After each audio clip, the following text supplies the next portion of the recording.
Olá, esse é o programa Saber Direito Responde. Eu sou Guilherme Salles, professor e advogado especialista em direito minerário. Nós estivemos juntos ao longo da semana falando sobre direito minerário. Agora nós temos aqui algumas alunas que gentilmente vão trazer as suas dúvidas para nós. Qual o papel do Estado no direito minerário? O papel do Estado no direito minerário é, além de proprietário dos recursos minerais, conforme estabelece a Constituição, o de efetivamente estabelecer as regras que vão regulamentar o exercício da atividade de mineração. Como funciona o estabelecimento dessas regras? A União é quem legisla sobre o direito minerário. União, estados e municípios, em competência comum, são responsáveis por fiscalizar a atividade. Em resumo, o Estado, na pessoa da União, é responsável pela titularidade do recurso mineral. Estado, na pessoa de município, estados e União, são os responsáveis pela fiscalização da atividade, já que ela é de utilidade pública e, portanto, deve ser rigorosamente controlada pelo governo. Professor, por que o governo está propondo mudanças no modelo atual da mineração? Muito boa pergunta, Edna. O governo está propondo essas mudanças, sobretudo, buscando fomentar a atividade e melhorar o legado da mineração para o próprio Estado e para a sociedade. A gente não pode esquecer que a propriedade do bem mineral é da União. Sendo assim, é essencial que o governo, alinhado com a conjuntura econômica, sociais e ambientais que hoje estão em voga no mundo, tenha uma regulamentação para o setor mineral muito coerente, muito capaz de fomentar o investimento, de trazer o dinheiro de fora para dentro do Brasil, para que a mineração se estabeleça em bases sólidas e cresça, como a gente espera, para o Estado brasileiro. Então, o papel do governo no direito minerário é basicamente de promover e de fomentar a atividade. E o novo marco tem um papel fundamental para que a gente consiga alinhar a necessidade atual com aquilo que a mineração vai entregar como contrapartida de suas atividades para todo o povo brasileiro. Como funciona a formação de preços e a concorrência na mineração? E qual o impacto dessa formação de preços e concorrência na política pública e a regulamentação? A formação de preços no mercado da mineração, isso eu estou falando daqueles minerais que são as commodities, não é feita por quem explora, por quem vende o produto mineral. As commodities são fixadas com seus preços em escala global, ou seja, a oferta e a demanda fixam no mundo o preço, por exemplo, do minério de ferro. Além disso, e por conta principalmente dessa questão de formação de preço, é que nós temos a mineração hoje com uma concorrência globalizada. Não importa se opera no Brasil, se opera na África ou se opera na Austrália, por exemplo. Todos concorrem pelos mesmos clientes e todos trabalham com os mesmos preços. Então, é óbvio que se vai escolher operar naqueles países, naqueles continentes que oferecem as melhores condições, atraindo risco e custo das operações. E é por isso que a política pública brasileira é fundamental nessa questão, porque é só ela que vai conseguir equilibrar de forma eficiente a necessidade de retribuição financeira, social e ambiental em prol do desenvolvimento sustentável da mineração com aquilo que o mundo como um todo faz, de forma que, na opção de escolha do minerador, o Brasil seja o número 1. Por quê? O Brasil precisa ser mais interessante que os outros países para que o dinheiro aqui esteja. Com relação à regulamentação, ela é um indutor dessas políticas públicas, ou seja, a política pública se faz presente na regulamentação da atividade. E é por isso que a regulamentação é tão importante, que se discute tanto a questão do alinhamento entre a legislação atual da mineração e as necessidades que a gente observa. Porque só ali vai se conseguir achar a fina linha tênue entre o máximo retorno para o Estado brasileiro e a atração do capital para que se invista aqui no Brasil também. Ficou claro para você? Qual a diferença entre a servidão minerária e a servidão regida pelo Código Civil? Nós temos aí, vamos tratar de uma certa forma, com 3 modelos de servidão distintos. Nós temos a servidão administrativa lato sensu, que são servidões, por exemplo, para passagem de linhas de transmissão, que são as servidões para a construção de estradas, servidões, por exemplo, que beneficiam prédios de valor histórico, prédios tombados. Essas são servidões que a gente chama aí de servidões administrativas lato sensu, que são sempre instituídas pelo poder público em prol de algum interesse público subjacente. Elas são regulamentadas pela Lei 3365 de 41, que é a Lei das Apropriações. Já a servidão minerária, especificamente, ela também é uma espécie de servidão administrativa, mas específica. Ela se vincula a um título minerário e é em prol da exploração do minério. Por quê? Porque a mineração é uma atividade de utilidade pública. Essa servidão tem algumas diferenças, ainda que tênues, da servidão administrativa comum. Por quê? A primeira delas é quem é o detentor dessa servidão. Enquanto as servidões tradicionais são em prol de alguém, em virtude de um prédio dominante e serviente, na mineração a gente não tem um prédio dominante, a gente tem um título, um direito dominante, que é o direito minerário. Daí a gente sempre dizer que a servidão minerária não é outorgada ao titular do direito, e sim ao título. E a ele se agrega sempre. Ainda que eu ceda o meu direito minerário, a servidão permanece vinculada ao título para o próximo detentor do título.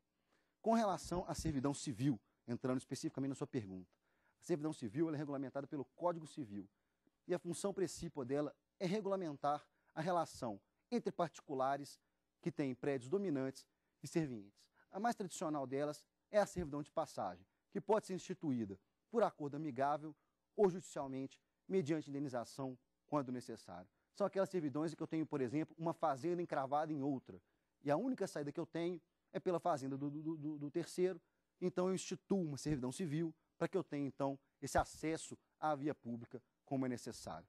Espero ter sido claro, que você tenha compreendido as diferenças. Professor, quais serão os novos regimes de aproveitamento mineral? Pois é, atualmente a gente tem ali, basicamente, o regime de autorização de pesquisa, concessão de lavra e licença para extração. Agora, implodiu-se essas figuras. O que a gente tem hoje, a partir do novo marco regulatório que está entrando no Congresso, são 3 regimes básicos. O regime de concessão por licitação, regime de concessão por chamada pública e o regime de autorização de lavra. Como funciona cada um deles?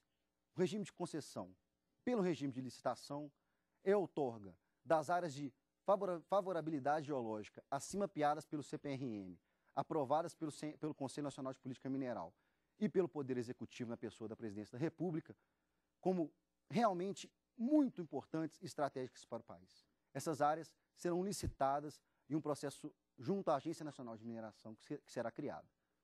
Já as chamadas públicas, elas podem ter iniciativa tanto do poder público quanto dos interessados. Como funciona? A partir do momento que se institui o procedimento de chamada pública, requerimento particular ou do poder público, são convidadas as pessoas a se habilitarem nesse procedimento, uma licitação um pouco mais simplificada do que aquela que a gente acabou de conversar, e nesse processo será outorgado o direito àquele que fizer a melhor proposta. Ou seja, tanto a licitação por licitação propriamente dita, como chamada pública, visam entregar o direito minerário àquele que apresenta a melhor proposta técnico-financeira para a operação. Já o regime de autorização de lavra, diferentemente, permanece sendo concedido com prioridade. Ou seja, aquele que primeiro solicitar autorização para lavrar naquela área terá outorgado o direito desde que preenchidas as condições exigidas pela lei. É importante frisar que a autorização de lavra é uma exceção à regra. E, por isso, ela tem alguns minerais específicos que podem ser outorgados sob esse regime. Basicamente, aqueles ligados à construção civil, a corretivos de solo, as rochas ornamentais e as águas minerais. Professor, como se procedia a pesquisa e exploração mineral no Brasil colônia? E qual a diferença do Brasil atual? Até aqui a gente estava falando muito do direito minerário aplicado, né? Ou seja, como funcionam as coisas na prática e como funcionarão na prática. Agora a gente tem uma pergunta um pouco mais histórica e que é muito interessante para vocês entenderem o contexto da mineração. O Brasil já passou por vários regimes de exploração. A gente teve o regime regaliano lá atrás, em que os minerais eram propriedade da coroa portuguesa. E aí, quem explorava tinha realmente uma regalia outorgada pela coroa, totalmente ao seu bel prazer, ou seja, aos amigos do rei, e estes deviam a chamada quinto, né, depois a derrama, ou seja, 20% sobre o resultado depois, do produto, depois 10% sobre o resultado. Nós tivemos uma inconfidência mineira toda se sublevando, né, quanto à cobrança desse valor. Hoje, alguns mineradores, ouso dizer, prefeririam pagar isso do que o périplo de tributos que eles pagam nas suas operações. Depois nós passamos a ter um regime que era mais oligárquico, ou seja, era um regime em que o proprietário do solo também era proprietário do subsolo. Na sequência, a gente começou a mitigar esse direito absoluto de propriedade e a gente passou a ter apenas a preferência do proprietário do solo na exploração do recurso mineral em detrimento de terceiros. Hoje, a gente acabou com isso. Hoje, há uma separação completa entre o solo e o subsolo mineralizado e, portanto, a gente tem um regime totalmente diferente em que o direito minerário é outorgado àquele que primeiro o requerer, independentemente de ser ou não o proprietário do solo. Vamos agora a um breve intervalo. Na sequência, voltaremos com mais perguntas no programa Saber Direito Responde.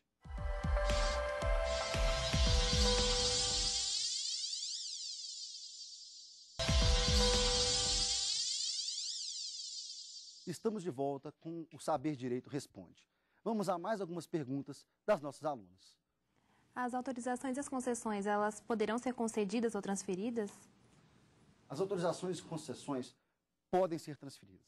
Aliás, mais do que isso, as autorizações e concessões podem ser, inclusive, objeto de renúncia, como também podem ser cedidas a terceiros em operações que a gente vai chamar aí de venda de direitos minerários. Contudo, essas operações necessitam obrigatoriamente ser averbadas pelo DNPM e só produzem efeito a partir de então. Ou seja, como atividade de interesse nacional e utilidade pública, o minerador não tem sequer a livre disposição desses direitos. Ele está sempre condicionado a que isso seja averbado pelo Departamento Nacional de Produção Mineral. Professor, o que é o CNPM? O CNPM é um órgão consultivo da Presidência da República, recentemente criado pelo Código que está em trâmite, ou seja, ele ainda não existe, ele é um projeto. Se projeta existir o Conselho quando o novo marco regulatório do setor minerário estiver em vigor, que tem como função princípio auxiliar a Presidência da República na formulação de políticas públicas para o setor. Além disso, é do CNPM que vão sair sugestões de diretrizes básicas para que o Poder Executivo, na pessoa da Presidência da República, estabeleça regras e critérios para a mineração no Brasil. E o mais importante papel, talvez, do CNPM é ele que vai avaliar, de forma criteriosa, as áreas pesquisadas pela CPRM e, a partir dessa análise, definir ou sugerir ao governo federal quais áreas devem ser colocadas na licitação dos blocos. Ou seja, o CNPM é um órgão eminentemente de consultoria da Presidência da República para que ela seja assessorada por pessoas altamente capacitadas do ponto de vista técnico sobre economia mineral e sobre geologia, para que ela possa, então, tomar as melhores decisões na formulação das políticas públicas para o setor. Agora, que fique claro, o CNPM não decidirá sobre essas questões que a gente está tratando aqui. O CNPM vai sugerir. Cabe à Presidência da República acatar ou não as sugestões do CNPM. Foi claro? Qual a consequência do descumprimento do princípio da obrigatoriedade da recuperação ambiental? A gente vai aqui um pouquinho para o direito ambiental. Isso é importante. Não dá para se trabalhar com direito minerário sem se trabalhar com direito ambiental. Elas são tão próximas às atividades que tudo se confunde. Existem normas que interferem na mineração, que são de cunho de direito ambiental, e existem normas de direito minerário que impactam na questão da proteção ao meio ambiente. De toda forma, o que acontece se eu não fizer o descomissionamento da minha mina, ou seja, se eu não recuperar a área degradada por mim? Eu estou sujeito a sanções administrativas, tanto do DNPM, como dos órgãos de licenciamento ambiental, e estou mais ainda sujeito a ações na esfera civil, administrativa e criminal pelo Ministério Público por crime ambiental. Professor, por que é tão discutida e cobrada a regulamentação eficaz do setor mineral por parte do Estado? Bom, por que se cobra tanto uma regulamentação efetiva do setor mineral? E é isso que justifica o envio ao Congresso pelo Poder Executivo do novo marco regulatório do setor. A mineração é uma atividade de interesse público, é uma atividade totalmente vinculada à promoção do bem-estar social. O que isso quer dizer? A mineração não serve somente ao interesse privado do minerador. A mineração, mais do que isso, ela deve ser ambientalmente responsável, ela deve ser lucrativa para quem opera e deve deixar um retorno, uma herança positiva sob a ótica social. E isso a gente fala sobre desenvolvimento sustentável e sobre responsabilidade intergeracional da mineração.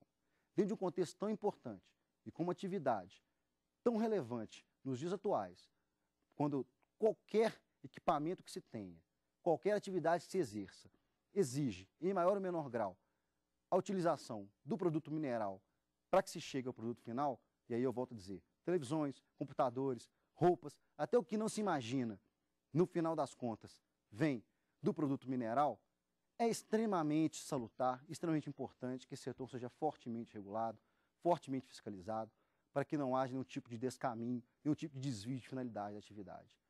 Repito, a mineração é feita pelos particulares. Não se esquece aqui a necessidade de que essa atividade seja lucrativa para eles. Mas essa atividade tem que ser lucrativa também para o povo brasileiro. Ela tem que deixar uma herança para a gente. E é por isso que as políticas públicas e a regulamentação do setor deve sempre buscar um cumprimento rigoroso das normas minerárias, das normas ambientais, das normas de caráter social, para que a gente tenha uma mineração eficiente. E mineração eficiente deixa o meio ambiente num estado não degradado, deixa o minerador satisfeito com os lucros que ofere e, principalmente, deixa toda a comunidade afetada por ela satisfeita e com uma herança para depois da atividade de lavra. Ou seja, cenário ideal de uma mineração altamente sustentável. Ela dá lucro, ela polui pouco e, principalmente, quando ela acaba, quando ela se encerra, quando o minerador vai embora, fica toda uma cadeia de indústria, de serviço, de comércio na comunidade que permite que ela exista e continue crescendo de forma saudável, que ela não se transforme naquilo que a gente brinca de cidade fantasma, que são aquelas cidades que, depois que a mineração vai embora, vai todo mundo embora pela falta de emprego, pela falta de oportunidades, pela degradação social e moral que se instala pela falta do dinheiro da mineração circulando no local. Professor, quais os minérios poderão ser aproveitados por meio de autorização? A autorização de lavra, que tem sido tratada aí no novo marco regulatório, ela tem hipóteses bastante específicas de cabimento. A gente tem que ter muito cuidado com isso. Ela realmente mantém o direito de prioridade, ela realmente é bem mais simples de ser obtida, o próprio contrato é um contrato simplificado, a gente tem, no caso das concessões por licitação, contratos públicos realmente sendo assinados, sendo discutidos, sendo colocados na mesa. A gente tem exemplos aí de países que adotam o regime de licitação e têm tido dificuldade para assinar esses contratos. Recentemente, eu estive no Equador participando de uma conferência e me relataram que realmente existe uma dificuldade grande na assinatura dos contratos. Algumas empresas, inclusive, que venceram as licitações nesse país, optaram por não assinar os contratos, perder algum dinheiro que investiram, do que assinar o contrato da forma como foi posto. Então é um contrato bem mais complexo e robusto e de difícil negociação. As autorizações de lavra, não. São termos de adesão simples. Está ali as obrigações básicas de quem está do minerador, ele assina aquele termo e passa a ter o prazo de 10 anos para poder explorar.